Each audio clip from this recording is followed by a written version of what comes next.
Je vis protégée par la police parce que je suis menacée et par le régime à Téhéran et parce que moi j'adore appeler nos bulots islamistes. Tu peux plus marcher librement, tu n'as plus le droit d'aller à la plage, tu peux pas jouer au tennis, enfin tous les trucs que tu faisais quand tu étais petite. J'aime bien aussi le côté un peu grande gueule, je me plains. Parce que t'as une grande gueule aussi, non? Va pour le pinard. Salamati. Bonjour Mona. Bonjour. Bienvenue chez moi. Cette émission, l'idée c'est d'appeler la confidence à travers les sens, c'est-à-dire un peu la Madeleine de Proust. Donc j'ai disposé pour toi un certain nombre de choses sur cette table qui racontent une histoire et qui racontent l'histoire que tu as envie de raconter en fait. Voilà. Donc est-ce que tu veux choisir déjà un premier objet ou un premier goût, une saveur ou quelque chose qui t'interpelle en premier en tout cas sur cette table? Alors, ce qui m'interpelle en premier, c'est ça, la grenade. Parce que la grenade, c'est vraiment le fruit de mon pays natal, l'Iran. Ça symbolise énormément de choses. On l'utilise dans nos fêtes, dans nos traditions. On en boit dans la rue. Et ça me rappelle aussi mon grand-père. Ouais. Parce qu'en fait, j'adore manger de la grenade. Et pour boire le jus de la grenade en Iran, en fait, il avait des très grandes mains, mon grand-père. Une très grande taille. Et en fait, il prenait toujours les grenades et puis il les malaxait comme ça pour en fait faire sortir le jus à l'intérieur. Et puis il croquait ça pour ouvrir la tête. Et puis je buvais ça un peu comme on boit le jus de coco. Donc pour moi, ça me rappelle beaucoup l'Iran, la grenade. Quelle relation t'as avec ton grand-père? T'étais très proche de lui? Alors, quand j'étais petite, oui. Et après, en grandissant, il est venu en France au moment de sa fin de vie. Donc il est mort en France d'ailleurs. Et oui, j'étais proche de lui, c'est le père de ma maman. Et il y a un vrai lien, il est venu en France pour finir ses jours. Il y a un lien profond de cœur enraciné dans ta famille et chez toi entre ces deux pays qui sont les tiens, la France et l'Iran, quoi. Oui, il y a énormément. Déjà, quand on a fui l'Iran, nous, moi, les 3/4 de ma famille sont partis aux États-Unis, parce que tout le monde voulait aller là-bas. Et mon père voulait pas. Pour lui, c'était impossible que ses enfants aillent vivre dans un pays, pardon, mais d'idiots à ses yeux, parce qu'il disait, moi, il me faut un pays de culture, de poètes, d'écrivains, de lumière, et donc c'était... Pour lui, les États-Unis, c'était pas à votre hauteur, en fait. Oui, c'est ça. En fait, il disait, on peut pas quitter l'Iran de l'époque, donc d'avant 79, pour se retrouver finalement aux États-Unis. Donc, il voulait à tout prix qu'on vienne en France. En plus, c'est un grand fan de Victor Hugo. Et c'est comme ça qu'on s'est retrouvés à venir vivre en France. D'accord. C'est comme ça qu'il a choisi ici, quoi. En fait. Il a choisi, mais après, lui n'est pas venu. Ah oui, sympa. Ouais, ma mère est arrivée avec moi. Il est resté au pays, lui. D'accord. Et en fait, il était prévu qu'elle commence déjà à s'installer, que lui, parce qu'il avait des usines, enfin, il travaillait en Iran, donc c'était pas facile de tout abandonner, de partir du jour au lendemain. Et en fait, il n'a jamais réussi à avoir le cœur à quitter l'Iran. Mais ça n'a pas été trop compliqué parce qu'on imagine que... Si, c'est très compliqué quand tu es enfant parce que... alors, ce qui est bien, c'est que j'ai passé jusqu'à très tard ma vie entre les deux pays, parce que je partais tout le temps en Iran. Mais c'est vrai que c'était difficile parce que petite fille, tu vois ton papa qui repart à chaque fois que je voyais un avion, je me disais oh, j'aimerais bien que ce soit lui qui soit dedans. Et en plus tu grandis, plus c'est compliqué d'aller en Iran parce que tu te rends compte de plus en plus que tu n'as pas les mêmes droits que ton frère. De l'apartheid sexuel. Ouais, c'est ça. Tu peux plus marcher librement, tu n'as plus le droit d'aller à la plage, tu peux pas jouer au tennis, enfin tous les trucs que tu faisais quand tu étais petite, tu peux plus les faire. Et c'est vrai que ça devenait de plus en plus compliqué. Mais oui, effectivement, c'est vraiment mes deux pays, quoi. Mon pays d'adoption qui m'a un peu sauvée de cette dictature et mon pays natal qui est toujours là en moi. Alors, est-ce qu'il y a autre chose qui t'interpelle sur cette table, ma chère Mona? Plein de choses. Alors ça, que nous on appelle sabzi. Tu peux manger, tu sais, c'est là pour ça aussi. On est là pour déguster. Alors ça, nous on appelle noun panir sabzi. Alors noun, c'est le pain, panir, c'est le fromage, et sabzi, c'est les herbes. Alors normalement, on en met beaucoup. Ouais. Et en plus, il y a des oignons crus parce qu'on en mange avec tout, nous. C'est trop bon, les oignons crus. C'est pas glamour, mais désolé. Mais... Je suis pas sûre que je vais croquer dedans tout de suite, mais les deux, il faut que les deux personnes en mangent pour pas que l'autre Ah oui, c'est ça en fait. Ouais. Et on en mange tout le temps. On va pas s'embrasser tout de suite. Et donc on en mange tout le temps. À table, il y a toujours... Ça, c'est sur la table toujours? Ouais, tout le temps. Il y a des choses... En fait, on ne mange pas... par exemple, en France, c'est très français de faire entrée, plat, dessert. Et chez nous, on a ce qu'on appelle des mazés, c'est-dire que tu as toujours plein de trucs. Toujours Alors ça a été préparé par une dame que j'aime beaucoup qui s'appelle Carla Rebès. C'est la patronne d'un resto qui s'appelle It's Time. Et elle a vraiment fait sur mesure pour toi en pensant à l'Iran. Et moi, ce qui m'interpelle particulièrement, c'est cette pita, par exemple, parce qu'elle n'est pas usuelle, en fait. C'est pas du tout les mêmes pitas. Oui, ça c'est Nunsangak. En fait, on a plein de pains parce incroyables. Elle est grande, quoi. On va couper un bout quand même, on va partager le pain ensemble, non? En Iran, c'est pas comme en... Parce qu'elle est grande, c'est vrai hein, qu'elle est cette immense, pita, celle-là. Ah ouais. Mais en fait, en Iran, c'est pas comme en France... où il y a des boulangeries comme ça, c'est que tu vois les boulangers faire la pâte devant toi et puis ils les collent sur une espèce de spatule et après ils mettent ça au four et les gens viennent chercher leur pain chaud comme ça. D'accord. Et on a plein de sortes de pains incroyables. Et c'est pas mon préféré celui-là, mais il est très bon. Je vais t'en donner un bout quand même. Dans quoi tu as envie de plonger le pain d'abord? Alors, si tu veux, essaye vraiment le noun paneer. D'accord. Et toi? Pain avec... je vais faire comme toi. Ouais. On va faire avec un petit couteau. Ouais, on va histoire de faire propre. Allez, ouais. On est chez moi, donc, on est propre. Tu prends ça, tu mets tes herbes. D'accord. Donc tu mets les herbes avec. Alors bon, là, je crois qu'elle a mis de l'amande. Après, nous, on met vraiment une tonne de toutes les herbes. D'accord, tu mets tout. Ok. Et tu mets la grenade aussi. Et on les mange comme si on était des chefs, quoi. D'accord. Tu vois, tous les gens iraniens, ils sont comme ça, en train de manger des herbes. Donc ça peut en fait, vous mangez un peu toute la journée, quoi, c'est ça, non? On mange beaucoup, en tout cas. Ok. Et quand tu rentres d'Iran, quand tu rentrais, plus quand tu étais plus jeune, parce que maintenant c'est plus compliqué, on va en parler. Tu grossissais à chaque fois? Ouais, clairement. C'est-à-dire que... Et en plus, tu sais, c'est bon? C'est bon. Attends, je vais pas goûter tout de suite, sinon je pourrais pas te répondre. Mais oui, en fait, en Iran, il y a vraiment une culture de la nourriture. Et puis de te servir, de te resservir. T'es obligé de te resservir, sinon ton hôte... et puis t'es invité chez tout le monde tout le temps, donc il y a toujours plein de plats. Ça te manque? Ouais, ça me manque quand même. Ça fait combien de temps que t'es pas allée? Là, ça fait longtemps, ça fait... déjà, ça fait quasiment 4 ans que je suis activiste, donc je peux pas y aller. J'ai dû y aller 7-8 ans avant. Parce qu'ils t'ont collé un... Comment on dit? Ils t'en veulent, quoi, là-bas. Là, ça fait plus de 10 ans, là. Tu pourrais y retourner que si ça change de régime, en fait. Là, je peux plus y mettre les pieds. Là, ils nous ont pris beaucoup de choses. Ton père, il est là-bas encore? Il est décédé en 2023. Mais ouais, c'est vrai que ça me manque. Il est venu en France, lui? Oui, il venait quand même en France, surtout après quand j'ai pris de l'âge, parce que effectivement, ça devenait un peu compliqué à chaque fois d'aller en Iran.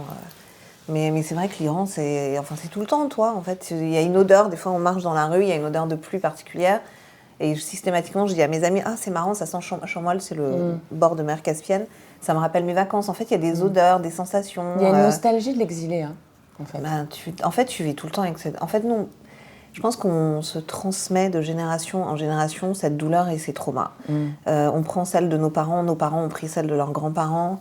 Et effectivement, on vit tous avec cette douleur de l'exil, même si on est très heureux là où on vit. Il te suffit d'un truc. Et tu le vois parfois. Par exemple, j'avais fait un concert de Gougouche, qui est genre la Johnny Hallyday iranienne, la chanteuse la plus aimée des Iraniens. Et quand je regardais autour de moi, tu avais toute une salle de concert en train de pleurer. Parce que rien que le fait de se retrouver ensemble, d'entendre l'Iran... et c'est là que je voyais la douleur chez tout le monde de se dire, mais quand est-ce qu'on va pouvoir retrouver notre terre libre? On espère bientôt, hein? On espère. Quand on mange, on boit. Alors, t'as du choix. Hein. T'as ou du jus de grenade. Ça, je crois que c'est typique de chez toi aussi. T'as du jus safran-lemon. Ouais.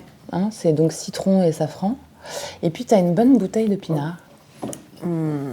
Alors, ça, c'est mon pays d'adoption. Donc, va pour le pinard. C'est la liberté, hein. Parce que, en fait, avec modération, évidemment, chers amis, bien sûr. Mais quand même, c'est la liberté, quoi. Et puis surtout, le vin était très présent dans plein de poèmes iraniens avant la République islamique. Donc, on n'avait aucun problème avec le fait de boire du vin. C'est quoi ton cépage préféré? Écoute, moi, je bois des trucs plutôt légers en général. J'aime bien boire des trucs genre du brouillis, tu vois, des trucs un peu légers que je mets au frais. Alors là, on reste dans le Bourgogne, mais c'est un pinot noir. Ah bah c'est très bien, ça me va. Bon. Parce que les vins... Qu'est-ce que ça évoque chez toi, la France? Plein de choses. La liberté, la laïcité. Je pense que ce que j'aime le plus chez les Français, c'est ce côté ultra laïcard. Ouais. Qu'est-ce que c'est pour toi la laïcité? Ça serait intéressant d'entendre ça. C'est vraiment la vraie définition, quoi. Mais quand je dis que j'aime que les Français soient laïcards, ça veut dire qu'ils vont plus loin que la laïcité. Et ils n'ont pas envie d'être emmerdés par la religion. Et moi, j'adore les gens qui n'ont pas envie d'être emmerdés par la religion. On se demande souvent la religion, elle nous emmerde bien. donc ouais, j'aime bien ce côté chez les Français. J'aime bien aussi le côté un peu grande gueule, je me plains. Je sais pas pourquoi, peut-être parce que j'aime bien me plaindre aussi. Parce que t'as une grande gueule aussi, non? J'ai envie de dire, bon, hein, quand même. Et puis, je sais pas, il y a un côté toujours hyper romantique, tu vois. Alors peut-être parce qu'on est à Paris, mais même après 40 ans à Paris, à chaque fois que je sors, je peux pas m'empêcher de me dire, mais qu'est-ce que c'est beau. Ouais, je suis d'accord. Qu'est-ce que j'aimerais être une touriste et découvrir Paris, en fait, tu vois. Ce vin, je le partage avec toi comme le pain parce que je te soutiens, ma chère Mona, Merci. dans ton combat. Merci beaucoup. Hein, santé. Et puis à la liberté du peuple iranien. J'espère. Et puis avec modération, les amis, toujours. Je Pas la range au liberté, cas où. par contre, le Non, vin, oui. le vin, évidemment. La liberté sans modération. Ah, c'est pas mal, hein, avec le petit fromage. C'est la première gorgée, ça va. Mona, il y a deux autres objets qui sont importants sur cette table. On va revenir à la nourriture un peu après, quand même. C'est ceux-là. Alors, j'aurais que tu choisisses entre la bougie et le t-shirt, pour commencer. Alors, attends, la bougie... Ok. Voilà, forcément le t-shirt. C'est mon petit cadeau. Merci. Tu peux le montrer. Ouais. Voilà. Alors, raconte-nous ton combat, parce qu'il a commencé... il était déjà présent avant, mais ça a vraiment commencé en 2022. Ouais, ça a commencé en 2022, après la mort de Mahsa Amini, qui avait été tué pour une mèche de cheveux qui dépassait de son voile, et qui a embrasé l'Iran. Et c'est à ce moment-là, juste après sa mort, que mon activisme a commencé. Et peu de temps après, où j'ai cofondé une association qui s'appelle Femmes Azadi, avec qui on mène plein d'actions politiques, caritatives, événementielles. Enfin bref, on fait tout ce qu'on peut, tout ce qu'on peut faire à notre petite échelle. Et puis c'est devenu le combat d'une vie, donc j'y passe mes jours, mes nuits. J'ai dormi 2 heures cette nuit. Et puis parce qu'en plus, tu es sous protection policière maintenant. Ouais, je vis protégée par la police parce que je suis menacée et par le régime à Téhéran et parce que moi j'adore appeler nos bulots islamistes en France, voilà. C'est quoi les bulots islamistes en France ? C'est toute cette mouvance d'extrême gauche islamiste qui ont un vrai problème avec la laïcité, la liberté. Peut-être des femmes qui ouvrent leur bouche pour lutter contre l'islamisme, ça leur plaît pas beaucoup. Donc, multitude de menaces différentes qui font qu'aujourd'hui, je suis obligée de sortir de chez moi protégée par la police française. C'est pas trop compliqué ? Bah si, c'est compliqué parce que ça change tout dans une vie, quoi. J'ai 2 enfants, j'ai 2 filles. Tu vas plus au supermarché, t'es vu d'aller faire du shopping. Comment elles le vivent, elles ? Alors, la grande, elle est en situation de handicap, donc elle ne réalise pas. Et la petite... Elle pense que c'est des super-héros et que c'est un secret entre nous et qu'ils ne portent pas leur cape et qu'il ne faut surtout pas que le reste du monde sache qu'on a la chance d'avoir des super-héros. D'accord. Et les policiers sont très gentils parce qu'ils jouent le jeu. Donc voilà, et donc c'est très drôle parce que parfois elle leur dit attention, on pourrait se faire arrêter par la police. Donc ça le fait quand on est en voiture. Ouais. Donc c'est pas facile. Et puis surtout, ça te rappelle à chaque instant que ta vie elle est menacée parce que sinon ils ne seraient pas là. Mais ça y est, maintenant je me suis quand même... Tu t'es habituée ? Ouais, au début c'était compliqué. Mais maintenant, ça y est, on s'y fait, quoi. Et puis surtout... Pourquoi est-ce que tu t'es engagée corps et âme dans ce combat ? Parce que tu n'étais pas obligée ? Non, je pense que c'était ma seule manière de survivre à la douleur que je ressentais de voir tous ces jeunes assassinés dans les rues, toutes ces jeunes filles de 15-18 ans violées, tuées. Oui, parce qu'ils sont torturés automatiquement. Ouais.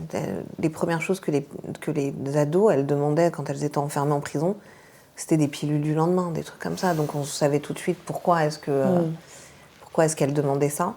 Et en fait, la douleur, elle était tellement violente que je me suis dit, il faut que je fasse quelque chose à ma toute petite échelle. Et étant très extrême dans tout ce que je fais, ça a duré. Et là, ça fait des années que ça dure.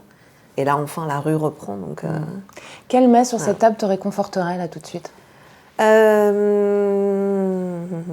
regarde. Peut-être les petits dolmens. Moi, je dis certains. Ça, là. Certains.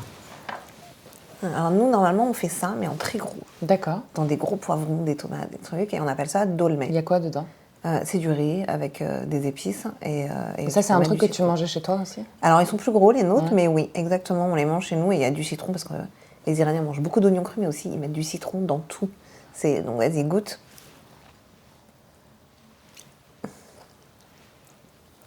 Moi, j'adore. Moi, j'adore. Les produits de rien. Moi, j'ai un palais qui est resté très oriental. Trop bon. Même si j'ai grandi ici. Et pourquoi ça te réconforte, ça ? En fait, tu sais, on dit toujours la nourriture plaisir. Et en fait, ces saveurs-là, c'est celles de mon palais, quoi. Moi, je mets toujours plein d'épices dans tout ce que je mange. J'ai besoin de là. Ouais. Ça te rappelle toujours la cuisine de ta maman, quoi. Non, c'est ça. Tu vis avec ta maman ? Elle est avec toi, ta mère, non ? Depuis pas longtemps. Elle est venue vivre avec moi. Et ça se passe très bien, quoi. On a une relation assez fusionnelle. Hein. On n'a pas beaucoup d'écart d'âge, on a 23 ans d'écart. Ah oui, t'es jeune. Ouais, très jeune. Alors on va parler de maternité un peu. Est-ce que tu veux bien allumer cette bougie pour moi? Ok. T'as un gros paquet d'allumettes à côté. On va mettre le... Ah non, c'est comme ça. Ouais, c'est les mèches en bois. Très, très belle bougie. Oui, elle est très belle. Et puis en plus, il y a écrit positivité dessus. Voilà, attends, je vais la tourner pour qu'on voit le... À quoi ça te fait penser une flamme? Alors, il y a un dicton persan qui dit que la lumière finit toujours par vaincre l'obscurité. Et en fait, ce dicton vient de notre culture plurimillénaire qui découle du zoroastrisme, qui était la religion des Perses avant l'invasion arabo-musulmane. Et donc, on a un vrai truc, nous, avec la lumière, le feu, les bougies, toutes ces choses-là. Et d'ailleurs, c'est marrant parce que j'adore allumer des bougies, j'adore avoir des bougies. Je le fais plus depuis que ma mère est là parce qu'elle lui donne mal à la tête. Tu vas pouvoir repartir avec une bougie. C'est vrai? Bah oui. Ah bah, je suis très contente. Donc, il y a tout ce truc d'espoir, de victoire de la lumière sur l'obscurité. Enfin, c'est un truc qui est hyper ancré en nous. On allume très souvent des feux et des bougies dans la tradition. Et finalement, ton rôle de mère, c'est un peu ça aussi. Hein, parce que moi, ça m'évoque aussi une espèce de forme de... C'est enveloppant. C'est enveloppant la lumière, le feu quand on a froid. Il y a un truc enveloppant, il y a un truc rassurant.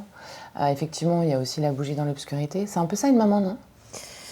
Ouais, une maman, c'est 1000 trucs à la fois, quoi. Tu fais 1000 trucs, et puis ta vie, elle change. Ouais. Le jour où tu donnes naissance à un enfant, c'est fini l'insouciance. En fait, t'es tout le temps inquiète de quelque chose.